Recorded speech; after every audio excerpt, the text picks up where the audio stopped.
Blog Talk Radio. Welcome, world. Welcome once again to Tuesday Talk with Key West Lou. I am your host, Louis Patron. Well, another wild week. Donald Trump, of course, in the forefront. When I prepare my topics for this show, every week I consistently try to keep Trump out of my notes because you have available to you, I have available to me all day on the radio and the newspaper and magazines. We can get no time away from Donald Trump. And there are other things going on in this world, important things that people should know, be aware of, would be interested in. So tonight I thought I had put together a short show as regards Donald Trump. Unfortunately, excuse me for yelling, I have breaking news. I sound like a real broadcaster, don't I? I have breaking news. And this happened late this afternoon, and I want to share it with you. And here's what the story is. The tariff war between the United States and China. They were going at each other's throats for the jugular. Trump doesn't give up, and China's not going to give up. I've been telling you for weeks, and I've been writing about this. China isn't going to give up. You don't screw around with an Asian, with an Oriental, the way Trump has been doing. You don't insult them. Saving face is more important than anything else. So now Trump comes out and says, well, he's going to impose on them more tariffs. As of September 1st, 25% more in this, 10% more in that. And it's the backbreaker. It is the backbreaker. And the Chinese said, well, we'll have to retaliate. We're not saying what we're going to do, but we're going to retaliate. And you don't know what they're going to do. So it became a question. Is someone going to blink first? It reminds me, this whole scenario reminds me of the Cuban Missile Crisis when Kennedy and Khrushchev, the Russian ships, our ships, they are in the Caribbean, just off Key West, between Key West and Cuba, and they're going at each other. They are going at each other. They're going to start a goddamn war, excuse me for swearing. None of us could believe it. Military vessels, big time, they're going to start a war.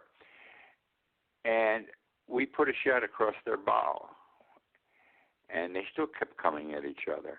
And then all of a sudden, the Russian ship turned around. All of the Russian ships turned around, and they went home. And it was all done. It was over. So that's what you call who is going to blink first.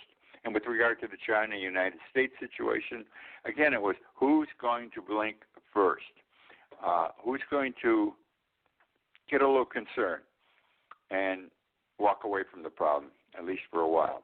One thing Trump has been saying, and he's been wrong, erroneous, could not be any worse when it came to the truth because he doesn't understand. I'm not saying he's lying this time. His position was that we, the United States, were making money off this tariff war with China. We had already made billions of dollars because China's the one who's going to pay tariffs and even more tariffs. And everyone keeps telling him. The newspapers write about it. It's on TV that the person who imposes the tariff is the one that takes the beating. But he couldn't understand this. Well, I think someone got across to him, and he finally does understand it.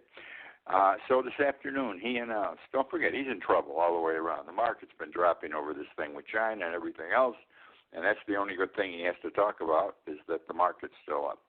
And it's been going down. He had 3 bad days in a row. Anyhow, he said today the United States will delay imposition of the tariffs for some of the items involved, not all of them, but some of them, like including cell phones, laptops, video game cassettes,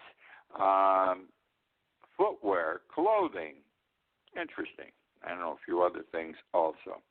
And he's going to withhold the imposition of the tariffs until after Christmas because he didn't want the United States consumers, those of us who are going to buy Christmas gifts, to have imposed upon us more expensive, the items would be more expensive.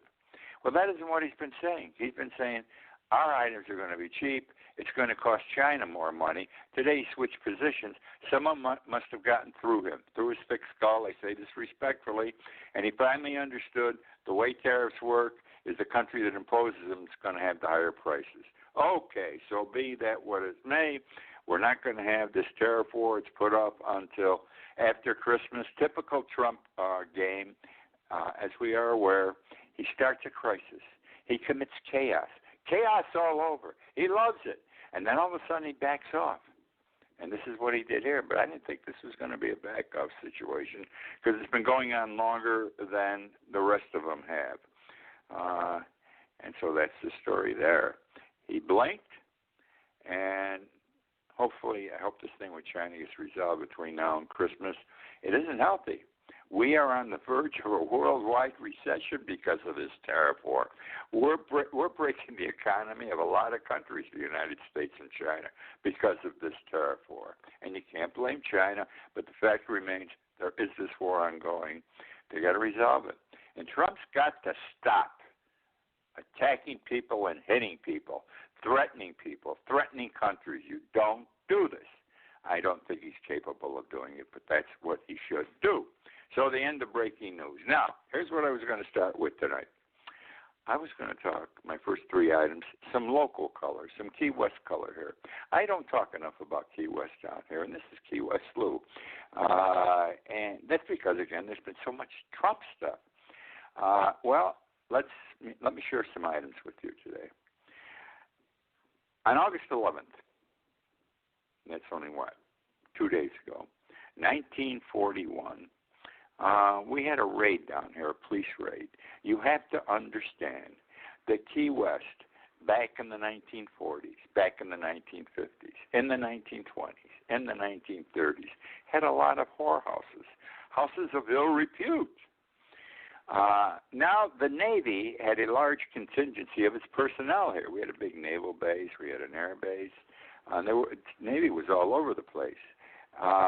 And when these fellas were off duty, they went to the ladies of the night at the House of Ill Repute, to say it nicely, and they had sex. They paid for it. Problem was, two reasons the Navy didn't like it. One, these guys are getting all kinds of diseases, and in those days, most of the diseases could not be handled. You know, a shot of penicillin and the problem disappears. It wasn't that way. And the other thing was, it was basically immoral, and we are a Christian nation. This is immoral, and if we can stop them as the Navy, we should do it. We should not condone their activities in this regard. There was a place, very popular place, for 20 years in the 40s and 50s called Mom's Tea Room. Isn't that a nice name? Mom's Tea Room. To this day, I haven't been able to determine what her real name was. Anyhow, it's Mom's Tea Room. And she was periodically raided. She was closed down 3 times. But, she was closed down twice in Key West, once in Stock Island. They closed her down in one place. A couple of weeks later, she opened up somewhere else. This was when she was on Stock Island. Her house of ill repute was near Fort Zachary Taylor. It was raided by the police. 3 women were arrested for prostitution. Mom never got in trouble. 3 women were arrested for prostitution. All right, the Navy's happy. The police are happy. Mom's probably happy they haven't closed her down this time. And you have to understand also, and I don't know how this plays in, but there was a steady group of prostitutes coming through Key West. Prostitution in the 40s and 50s was under the control and the dominance of the mafia, organized crime. They brought the girls in, they took them out every week or two and brought new girls in, et cetera, et cetera. So there was all kinds of pressures and problems involved here. And this is what we had. We had prostitution here. Now, do we have prostitution here today? I wrote about this recently, this past week, I think. Many people think, oh, boy, you live in Key West, or, oh, boy, I'm going on vacation to Key West, and they think this is a wild place. Trust me, I've been there almost 30 years. This is an extremely conservative community. I know you find this hard to believe, especially if you've been on Duval Street. But Key West is more than 4 or 5 blocks of Duval Street where the bars are and the nightlife, etc. I go, if I'm lucky, on Duval Street once a year. And most people who live here don't go there because who wants to go to a tourist bar every night where everyone's getting drunk? They're on vacation, they're getting drunk every night. And they're raising hell. You can only do that so long in your life, and then you have to stop. And there's so many other places in town off of Duval, nice restaurants, nice bars, people that you know, family people. We're a big church-going community. You have no idea how packed the Catholic Church there is every Sunday morning. I don't see this in New York City. I don't see this in my former home, Utica, New York. Packed, standing room only. So, and we don't have houses of ill repute anymore. We don't have whorehouses. I've been here almost 30 years. There's never been a whorehouse. We have clubs, gentlemen's clubs, where the girls strip and they do dances and the men drink. And then at 4 in the morning when the place closes, some of the guys hopefully will make a deal with one of the girls, and the girls take them home and they have their sex at the girl's house. But it's not a whorehouse. It's just a place where people meet. What we do have, and what's becoming a problem or going to be a problem, I think, are massage parlors. Massage parlors, and I've talked about them and written about them also recently. All of a sudden, in the last 2 months, I see signs for Asian massage parlors in 4 different places in town. And they are not prominent places. It's like not down an alleyway, but sort of down an alleyway on a side street. They got a little sign in front with a narrow Asian massage parlor. And I see 1, I see 2, I see 3, I see 4. I said, oh, my God, what's going on in town? I'm assuming, because I'm not a customer, and I haven't found anyone that's been there yet. It might be a tourist place, but I'm assuming that you go in there and you pay X number of dollars and you can get a massage, and for a little more money you can get something else. Or you can go in there and pay your massage money plus a little something else, skip the massage and get right down to it. You recall that the owner of the New England Patriots, where we see in Miami or Fort Lauderdale, he went twice to an Asian massage parlor in one day. They happened to be watching the place. They were taking pictures inside. Now he's got a few problems. But we don't have prostitution down here. We have escort services. I think there's one in the phone book. That's not a house of ill repute. It's just the way it is. People find this hard to believe. Christian community. I'm not trying to sell it to you. I'm telling you. And it's a lot of fun. And again, the people who live here like me stay away from Duval because it's just one bar after another. You got to get inebriated. I like to drink, or I like to drink. I have to say now in the past tense, but not the way it's done there. I mean, they're plastered every day, and the bars go to 4 in the morning. God forbid you leave before 4 o'clock in the morning. So that's the story there. Want to talk about now, I'm still with Key West, the Pier House Motel. The Pier House is a fantastic hotel, not motel here. It's where the chart room's located. My favorite haunt, my favorite bar in Key West is the chart room, which is primarily a locals place. Good mixture of tourists come in, though, but it's a locals place and has been forever and ever. The Pier House Motel opened on August 11th, this month again, in 1968. It opened as a 50-unit motel on the water. Now, the Pier House is on the Gulf side of the island. And then there's the Atlantic side. And up to that time, on the Atlantic side is where the motels were going up. We really didn't have hotels back there in 41, or 68 rather. There were still motels, and some new ones had gone in after World War II, but nothing special. But a man by the name of David Walkowski, you've heard me talk about him before. You may have read about him. My friend, I got to say it that way. I miss him terribly. Everyone who knew him misses him. He died about a year and a half ago at the age of 99. David's father and grandfather lived here, made their fortunes here, ran a retail business, and I don't know what else. David went off to the University of Pennsylvania, then spent I don't know how many years in Philadelphia itself in real estate, made himself a bundle of money, made himself a millionaire, not a Donald Trump millionaire, a for real millionaire. And he came back at the age of 40 to Key West, set for life. He wasn't going to work. He was going to enjoy his life. Now, Key West, back in those days, and we're talking about in the early 60s, was nothing. Yet the streets were primarily dirt. The buildings on Duval, they were wood shacks. Wood. Okay, they'd be blown away in a hurricane. If there was a fire, a whole block could go down right away. Where he built the motel, which was on the Gulf side, and also happens to be the west side of the island, the Atlantic's the east side. On the west side of the island, it was dirt. It was mud. Ships didn't even put in there. It was filthy. It was no good.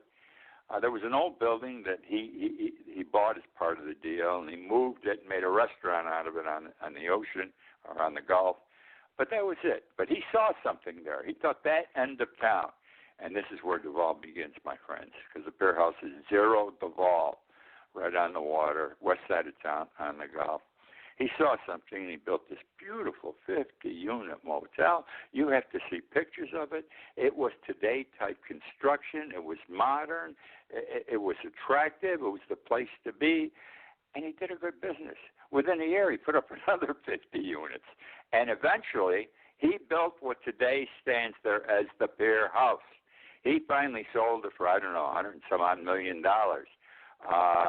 But he kept it all those years, remodeled it a couple of times. Now, where am I going with all this? He's a man whose name you should remember. He is known. He is considered to have been the father of modern Key West. He saw Key West could be turned into a tourist town. It could have a beautiful community, a beautiful main street, and other things here. And he just had the foresight, and he did it. He did it all. Now, interestingly, too, the first year he was open, people came to see him. He knew people all over the world. This guy was interesting. Truman Capote, the author, came.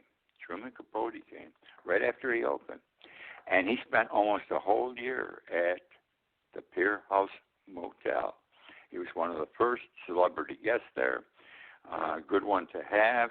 He wrote a book while he was here. I don't recall the name because the book didn't sell well, that particular book, or it would stick in my mind. But and he got along very well with David. Everyone got along with David, let me tell you. And David got along with everyone. So that's another story, some local color about Key West. Okay, now we're going to talk about hurricanes, which is still Key West. We're in the middle of hurricane season. They say if we can make it to October 1st, don't worry. Well, that's what they used to say when I first came down here close to 30 years ago. They've now moved that up to November 30th, 2 months later, because we keep getting the hurricanes later and later. But scientifically, the experts say the next 2 weeks are the worst, till the 1st of October.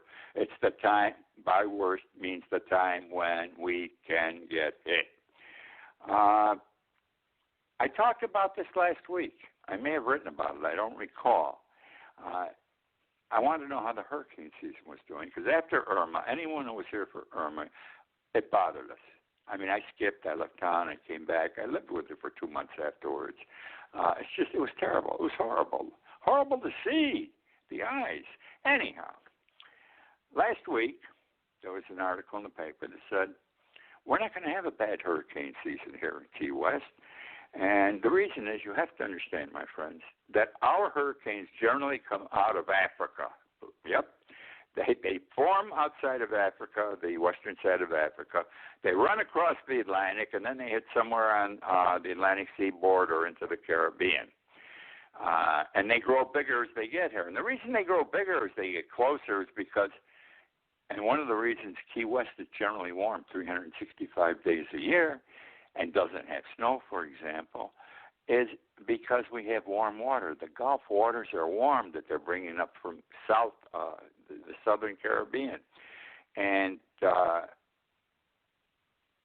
warm waters mean the hurricanes are getting stronger, but they also move.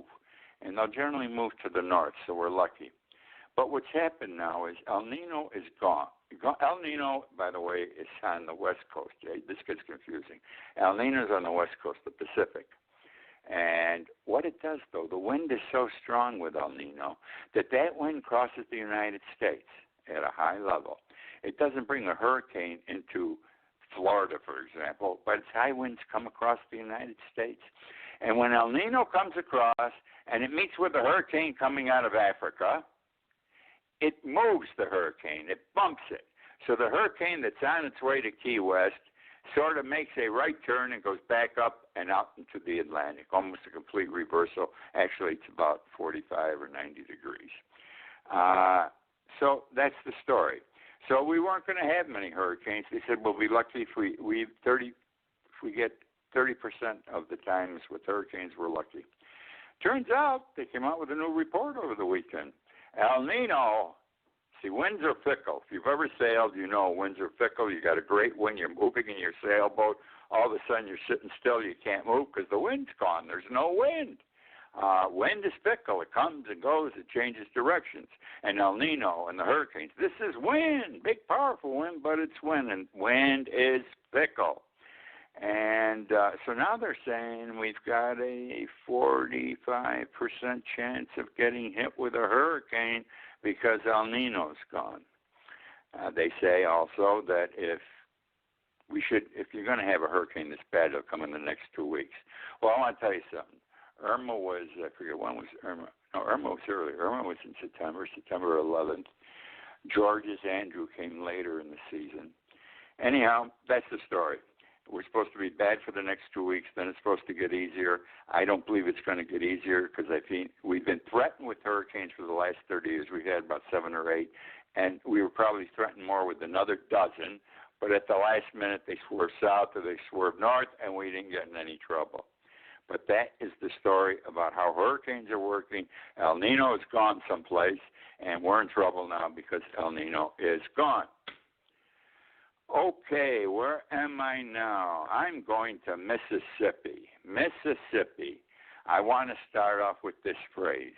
Cruelty knows no bounds. Cruelty knows no bounds. What am I talking about? You know and I know. ICE in one city in the state of Mississippi committed 6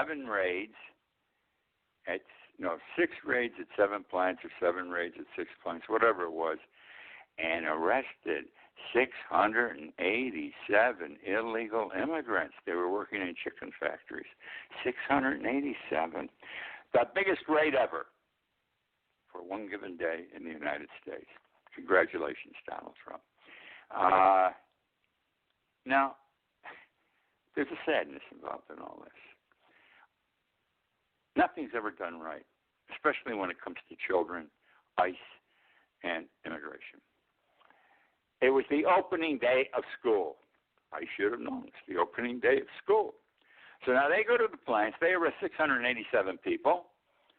Now, these 6-year-olds, 7-year-olds, 11-year-olds are waiting for mom and pop or mom or pop to stop by and pick them up after school. No one comes. Most of them don't have anyone coming to pick them up and take them home. You saw it on TV. You saw it in videos on the Internet. I saw, a 7 or 8-year-old girl crying like a baby. She was a baby. I want my mother. My mother's no criminal. Okay? Just awful. Awful. Then now, the next day they said, well, we didn't arrest all these people. We only detained them. We detained them. I don't know what the hell the difference is. They're still detaining people for how many months in California? Because they call it detention doesn't mean it's not an arrest. Most of these people are Latinos. Okay? They are. Trump doesn't like Latinos. Trump does not like Latinos. Sanders, running for president, said this created a, quote, terror, what they did. He also said, and I quote, it's a racist agenda. Bernie Sanders said this is a racist agenda on the part of the president. I think he's correct. Biden said, and I quote, regarding Trump. He is morally unfit to lead the country. He is morally unfit to lead the country, and I think so too there. And I wouldn't be surprised if more stuff comes out of the woodwork now in the next several months before any election comes up again concerning whatever he may have been involved in with some other women. Now, there is a cry in this country. Maybe not amongst the hard-ass Republicans, but there is a cry in this country that ICE should be broken up, and I agree. Let me tell you something. ICE was nothing when Trump became president. All of a sudden, Trump had a vision, and he made them bigger and bigger. He got them more and more money. And these bills, there was a little thing saying, oh, we're going to give ICE X number of dollars for this and for that. And they've grown strong. And these guys look like bulls. Look them up on the Internet, pictures of them. They're tough. They're all tough. They're scary. And I believe this, and I have said this so many times, and I've written it. I believe Trump's ICE are Hitler's Gestapo. Just as Hitler created and built up the Gestapo in the 1930s in Germany, ICE is being built up by Trump in the United States at the present time. Why? Because with this guy, you don't know if he's going to want to take over the government. I'm sorry, you think I'm crazy. He wants to be president forever. He wants to be Putin. He wants to be Kim Jong-un. He wants to be the president of China. He wants to be there forever. And the only way he can do it is with power at some point, a reason, and then do it. And that's his power base. ICE is his power base, the guns in the hand. El Paso and Dayton. Horrible, horrible. And it's the same all the time. Everyone, a president, Republicans, Democrats, everyone's going to do something. It's going to get done this time. It should have been done. How many years ago when 22 kids got killed in one school, and they were, 6, 7 years old? It should have been done at Parkland when the situation occurred 1 or 2 years ago. And now comes especially El Paso, again, a Latino place. And it just doesn't make sense what happened there. And this stuff's got to stop. So now everyone, Donald Trump says, oh, we've got to do something. Right away he minimized, though, probably we got to have stronger background inspections. And that's true. That's the weakest of anything they can do. What they've got to do is get rid of the military equipment, those guns of war. That's what's killing people in seconds, 15 people in 30 seconds. They've got to be gotten rid of by law. You got to get rid of those big magazines. You got to do a hell of a lot of other things. You've got to do more than background inspections. And this is the time to push for it, because this is the time the people are finally aroused more than they ever been, I think. And there's an election coming up. Trump's going to give in a little bit. The NRA's going to give in a little bit. The Republicans under Mohawk, Moscow Mitch are going to give in a little bit, but it's not going to be anywhere near enough. It's what they should have done 15, 20 years ago. So the Democrats have to go for it. And if you want to guarantee that they're going to get it, you vote Democratic in the next in the 2020 election. You vote Democratic for House of Representatives, for the United States Senate, very important, and for the President of the United States. It's the only way we're really ultimately going to take care of this problem. Well, I didn't cover as much as I intended to tonight. However, this is the show for this evening. I hope you enjoyed it. I enjoy doing the show. I love it. I do a blog every morning. I've been telling you that every week now. KeyWestLou.com. KeyWestLou.com. If you like what I'm talking about here, you'll enjoy reading my blog. If you don't enjoy the show, you will not enjoy my blog. 60,000 people subscribe to that blog, though. I want you to know, after 13 years, I got 60,000 subscribers. And I'd like you to join me on the blog. I know you will enjoy it if you do read it. So that's the show for tonight. I'm Louis Patrone, and I'm signing off, saying good night, and I look forward to being with you again next week.